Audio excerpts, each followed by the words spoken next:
Hi, Adam Lewis here, founder and CEO of Sound Barrier and SoundBarrierHunting.com. So, does every little noise I make when I'm coming to and from my stand or while I'm out hunting, hanging stands, all that stuff, does that really matter? Every little sound, does that matter to deer? Does that affect my success? And the simple answer is yes. From the research we've done on deer and how they hear compared to how humans hear, which is different, from the physics behind just sound and how it carries, and how deer are affected by pressure, which could be them seeing you, smelling you, or hearing you, or any combination of those. Really, there's very little tolerance, what studies show, and those little sounds matter.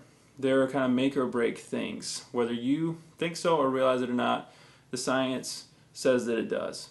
Now, I'm going to give some examples and tell you about some of these sounds and how far they can carry, which if you think about it, it probably makes sense. Initially, it might be kind of surprising.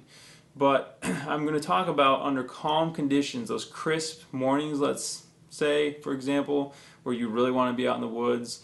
The ambient noise is maybe around 20 decibels or so, and that is what I'm talking about. Obviously, this can change. How far sounds carry will change depending on temperature, depending on wind conditions and wind direction, depending on geographic features or topographical features in your area too. But the fact of the matter is that sound carries a long ways.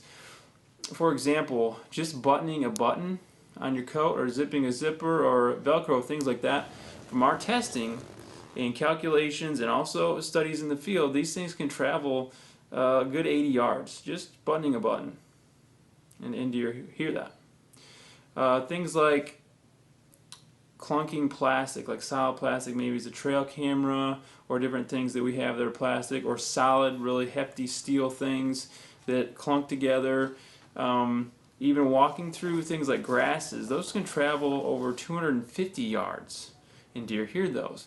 Different things like stepping in leaves, walking in crunchy leaves, breaking branches as we're walking, those can travel over 500 yards. Now keep in mind, 440 yards is a quarter of a mile, and 880 yards is half a mile. So these can travel over a quarter of a mile in some conditions. Things like hollow metals like climbing sticks, some of our stands, things like that, clanging those together, they're loud enough to travel over 1,000 yards, which is over half a mile. And deer hearing those is affecting our success, and it's really hurting our hunting areas.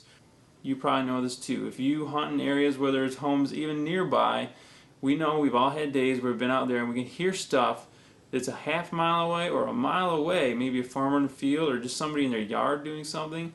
Sound carries a long ways. It really does affect deer. It really does affect your success.